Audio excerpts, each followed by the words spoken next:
कहानी का शीर्षक वक्त की कीमत शुरुआत। खोए हुए लम्हों की तलाश। नीलम एक छोटे से कस्बे में रहने वाली 22 वर्षीय युवती थी। वह होशियार थी, परंतु उसकी सबसे बड़ी कमजोरी थी टाल मटोल की आदत। हर काम को कल कर लेंगे कहकर टाल देना उसकी आदत बन चुकी थी।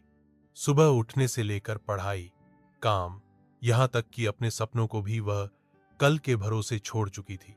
उसके माता पिता हमेशा कहते, समय सबसे बड़ा धन है नीलम, इसे बर्बाद मत करो।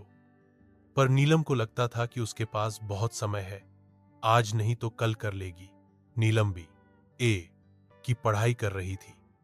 परीक्षा सिर पर थी, लेकिन वह दिन भर सोशल मीडिया, टीवी और आराम में ही समय बिताती रही। पढ़ाई टलती रही। परीक्षा आई और चली गई। परिणाम आया और नीलम फेल हो गई। वह टूट गई। परिवार और दोस्तों ने सहारा तो दिया, पर उसके भीतर कुछ बदल गया था। एक दिन उसने आईने में खुद से सवाल किया, मैं क्या कर रही हूं अपनी जिंदगी के साथ। उसी दिन उसने एक पुरानी डायरी खोली जो उसे उसके दादाजी ने दी थी। पहले ही पन्ने पर लिखा था, समय ना तो रुकता है ना लौटता है, जिसे इसे पकड़ना है उसे अभी से शुरुआत करनी होगी। नीलम की आंखें भर आईं। वह समझ चुकी थी, अब और नहीं। वक्त को साथी बना लिया। नीलम ने खुद को बदलने का संकल्प लिया। उसने एक टाइम टेबल बनाया। सुबह 6 बजे उठना, दिन भर के कामों का विभाजन, मोबाइल और टीवी पर समय की सीमा।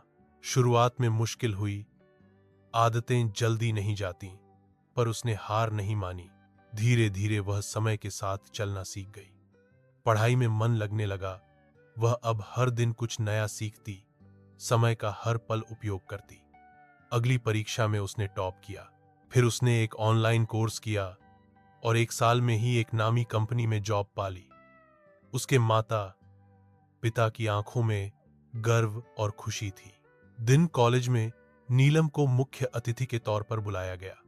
वहां उसने छात्रों से कहा, मैंने वक्त को पहले बर्बाद किया और वक्त ने मुझे, लेकिन जब मैंने वक्त की कीमत समझी, उसने मुझे संवार दिया।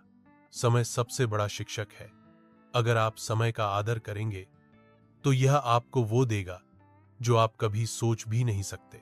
हॉल तालियों से गूंज उठा। नीलम की कहानी अब एक प्रेरणा बन चुकी थी। शिक्षा शिक्षा समय न सोने का गहना है। जो इसे संजोता है वही चमकता है।